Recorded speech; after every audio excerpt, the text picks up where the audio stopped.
Mulheres de Esperança. Bem-vindo ao programa Mulheres de Esperança. No programa de hoje vamos dar continuidade ao tema processos e dar algumas dicas importantes para lidares com um processo difícil na tua vida. Mas antes vamos contar a história de uma mulher que passou por um processo bem doloroso e de como agiu perante ele. Esta podia muito bem ser a minha ou a tua história.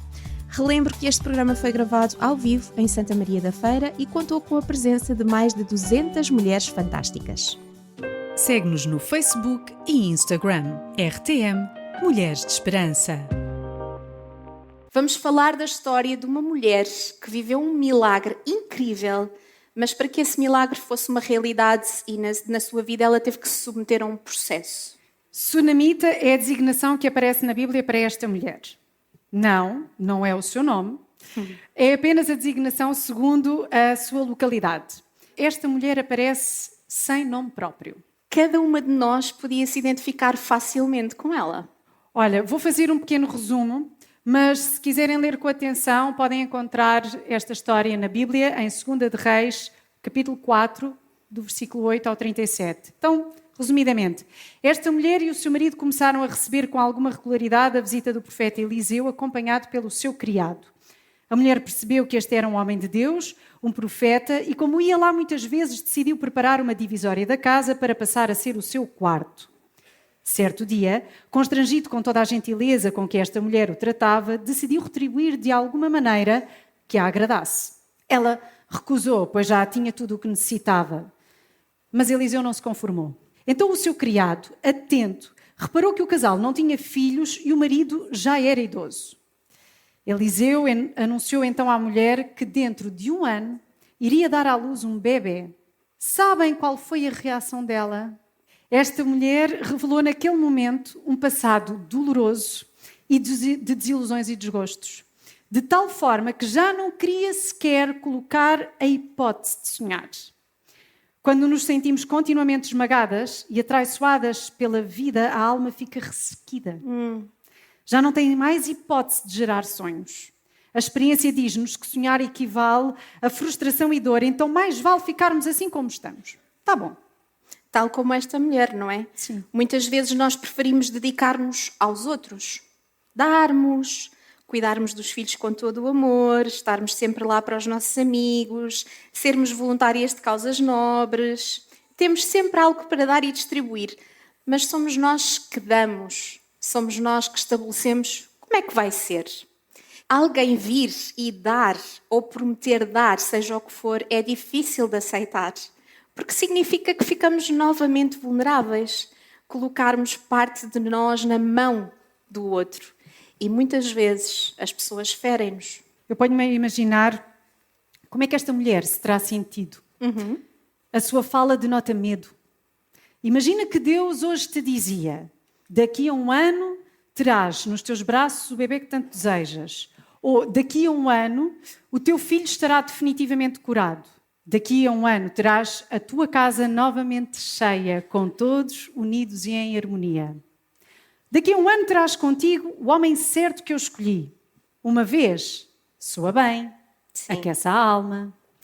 2 vezes, reforça a fé. Quando começa a ser repetido e nós não vemos os resultados, torna-se doloroso. E nós pensamos: não, agora eu não quero nem ouvir. Estou bem assim? A situação não é a que queria, mas pelo menos com isto eu sei lidar. Sei com o que conto. É isso mesmo, Inês. Muitas vezes escondemos a nossa dor através da boa vontade e do amor do próximo. Outras vezes ficamos azedas, fechamos as portas da nossa alma, fechamos o coração a 7 cadeados. Nada entra, mas também não sai de lá nada bom. E este episódio faz-me pensar muito sobre a importância do processo. Lá Uau. está. Esse é um tempo de experimentar o fracasso. Ai, aquela palavra que nós não gostamos. Mas quantas coisas aprendeste com os tempos mais fáceis e favoráveis da tua vida? Algumas, se calhar. Sim, muitas. A verdade é que são muitas. Por isso é que se chamam processos. Mas e quantas coisas é que tu aprendeste nos momentos mais difíceis, mais sombrios, lá nos vales da tua vida? Pois é, ainda mais, não é? ainda mais, ainda muito mais. E tal como vimos hoje, processo é progresso. Progresso. Progresso. Decorem. Processo é progresso. Então, voltando à sunamita, Sim. eis que aconteceu. O bebê nasceu.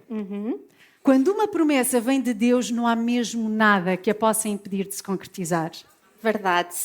Mas, spoiler alert, atenção, o bebê nasceu, mas depois deu-se uma fatalidade. Sim.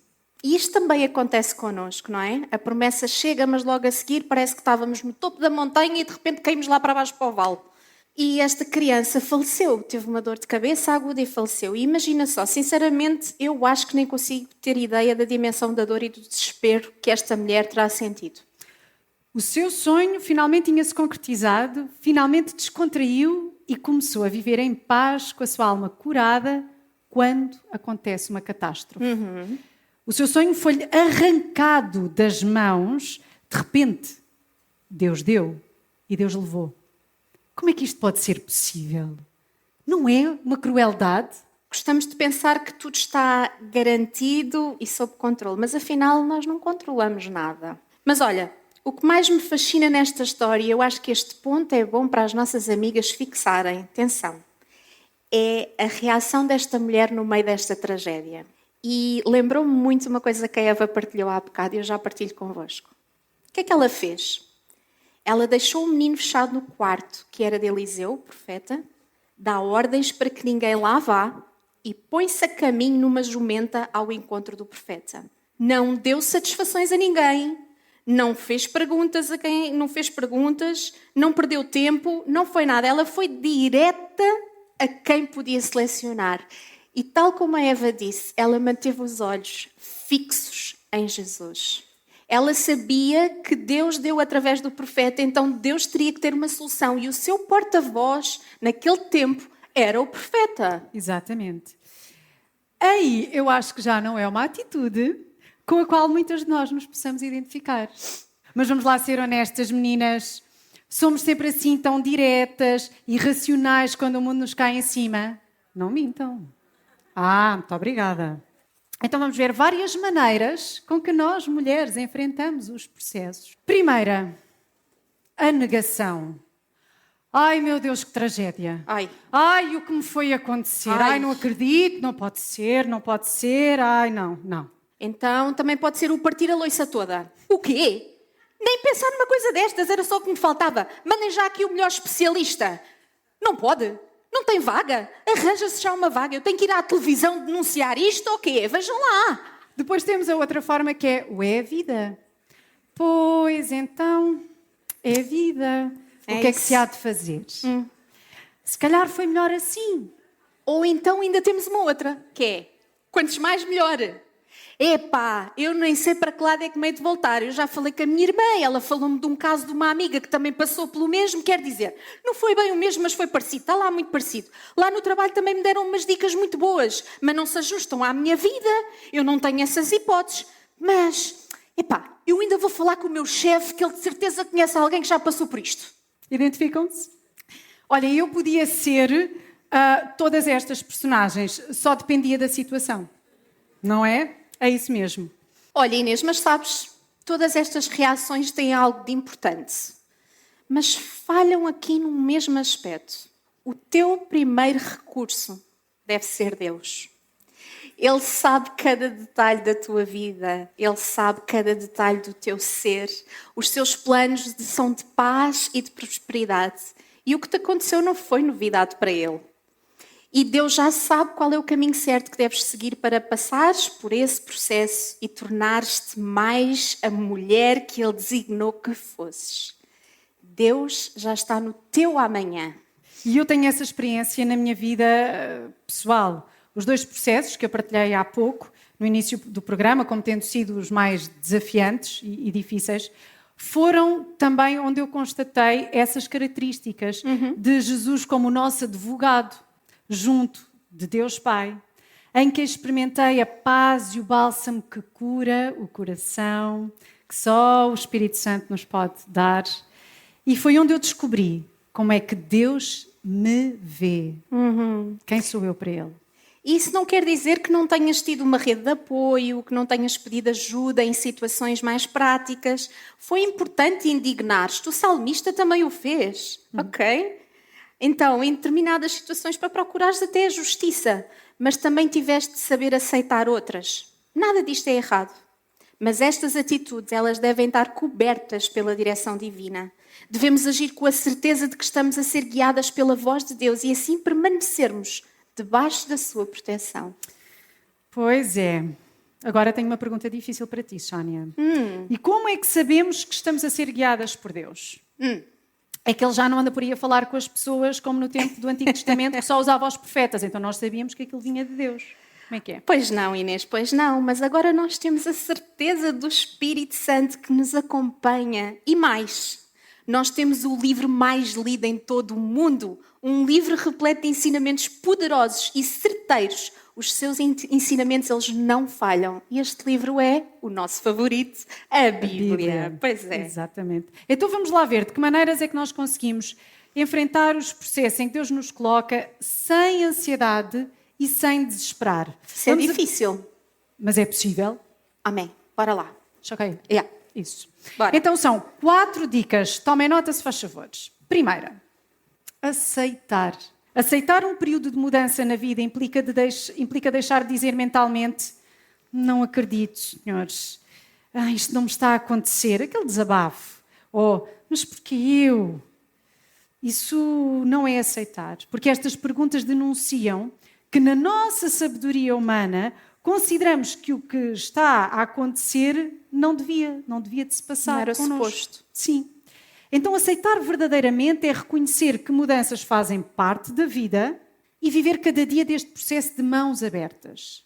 Abram lá, uma mão deve estar ocupada com o telefone, mas abram lá a outra mão, abram mesmo. Mãos abertas para que Deus tire o que desejar, mas também para que Deus coloque o que Ele entender. Amém. Vamos à segunda dica. Praticar a autocompaixão. Isto significa tratar-nos a nós próprias com gentileza, como faríamos com um amigo muito querido. E às vezes nós falamos muito bem com as pessoas que estão à nossa volta, mas somos demasiado exigentes connosco próprias, somos demasiado rudes connosco próprias. É aceitar os sentimentos difíceis sem julgamento. Isso ajuda a reduzir o stress e a pressão interior. E o terceiro ponto, ele liga-se perfeitamente com esta dica que eu acabei de dar, que é reformular os pensamentos negativos. Durante as transições da vida é comum ter pensamentos negativos sobre nós mesmos ou sobre a situação. Praticar a reestruturação cognitiva, ou seja, como diz o apóstolo Paulo em Filipenses 4:8, devemos pensar em tudo o que é verdadeiro, tudo o que é respeitável, tudo o que é justo, tudo o que é puro, tudo o que é amável, tudo o que é de boa fama. Se há alguma virtude, e se algum louvor existe, seja isso que ocupe o vosso pensamento. Quarta dica: focar no presente. Em vez de nos preocuparmos com o que o futuro reserva, devemos concentrar-nos naquilo que podemos fazer hoje. Eu não posso mudar as circunstâncias à minha volta, mas eu posso mudar a forma como eu lido com isso. Não tenho controle sobre muitas coisas, nem poder de decisão sobre aquilo que não está na minha mão, mas eu tenho controle e poder de decisão sobre as minhas atitudes, as minhas ações. Práticas como a meditação e a atenção plena, o mindfulness, ajudam a manter o foco no presente, reduzindo a ansiedade sobre o desconhecido. Então, foi maravilhoso estar com vocês aqui hoje. Vocês são um público fantástico, uma família maravilhosa. E nós vamos terminar como terminamos sempre todos os programas, porque Joaninha, nós desejamos muito que tu encontres esperança hoje. Este programa foi produzido com donativos de pessoas que voluntariamente contribuem para este projeto. Ajuda-nos a levarmos esperança a todas as mulheres. Contacta-nos pelo e-mail mulheres@radiotransmundial.org.